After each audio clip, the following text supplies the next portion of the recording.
Hello everybody, I'm Chris Segrell, Principal of Christ the King, and I'm here today with Tod Kellen, who is our Athletic Director for Christ the King. And Tod and I have been, we've been meeting, we've been discussing basketball for quite a long time here, just trying to figure out what the best way to do things as basketball season opens up here.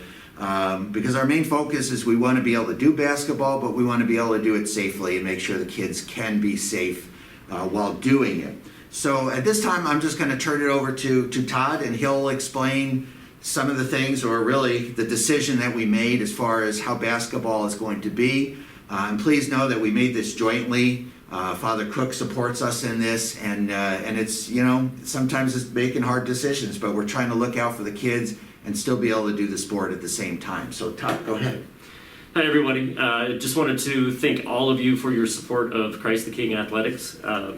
And I want to reiterate that the athletic department is really in lockstep with the priority of the school, and that is to maintain in-person learning. So given that, Chris and I have gotten together and tried to come up with what we feel is the best possible outcome given the situation that we're working with. Currently, Douglas County is in a red status. Our numbers have been going up and not down, which is obviously concerning to all of us from a school and from a sports standpoint.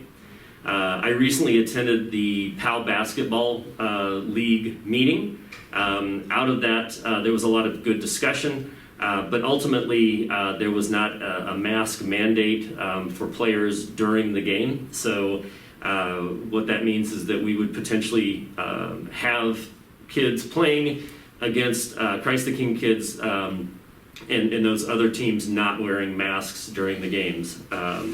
So what we feel is in the best interest of the school, all of our families and our students, is that we will take the Christ the King basketball program this year to a practice-only, skills-only type of an environment, similar to what we did with the volleyball program.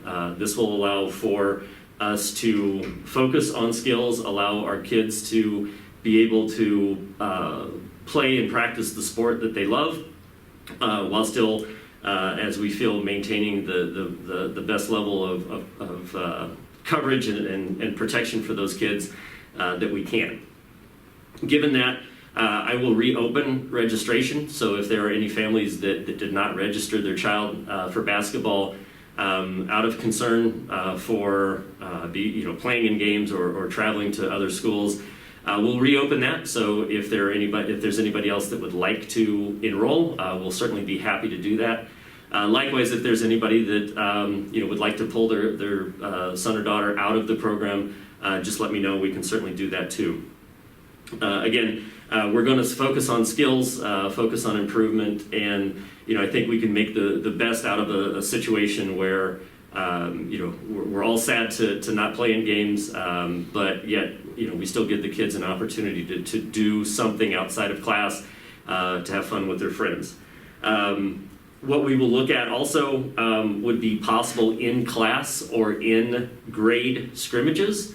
So we can try to maybe develop some kind of game-like environment inside of our groups.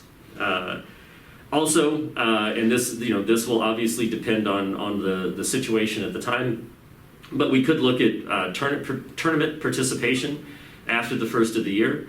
And Mr. Segrell and I will get back to you at a later date on how that looks and what our options might be there. And so much of that depends on what's going on in the community at the time. So absolutely, we hope that it's really going down and we can consider that, but we just can't really decide that right now. So right, yeah, yep.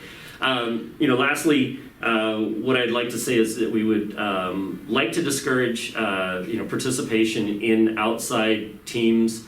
Now that we're going into the winter months, where everybody's going to be indoors in close proximity, potentially not wearing a mask during practices and/or games. Again, to try to help foster that belief that we want to try to keep our kids in school, in learning in person. So, and then finally, please contact me if you have any questions. Any feedback, any comments. I will discuss this in more detail and how this program will look with our coaches in the coaches meeting that we'll be holding on Tuesday. And lastly, I'd like to turn it over to Chris to just kind of wrap us up. Thank you. All right. Well, thank you very much, Todd. And, you know, in that coaches meeting, I know Todd's going to be explaining to the coaches all the details and how the practices are going to be.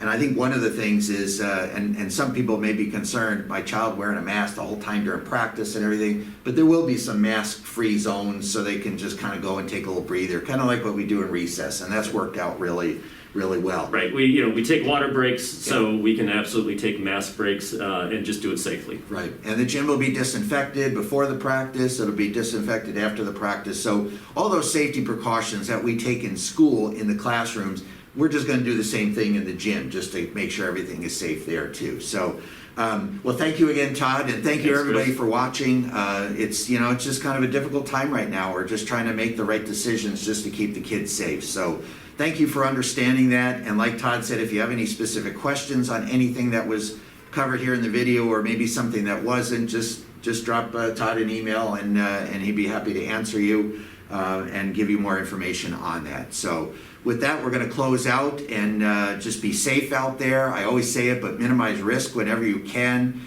Just be careful and just keep your kids healthy and safe, and yourself as well. And God bless. Thank you very much. God bless. Bye-bye Thanks. now.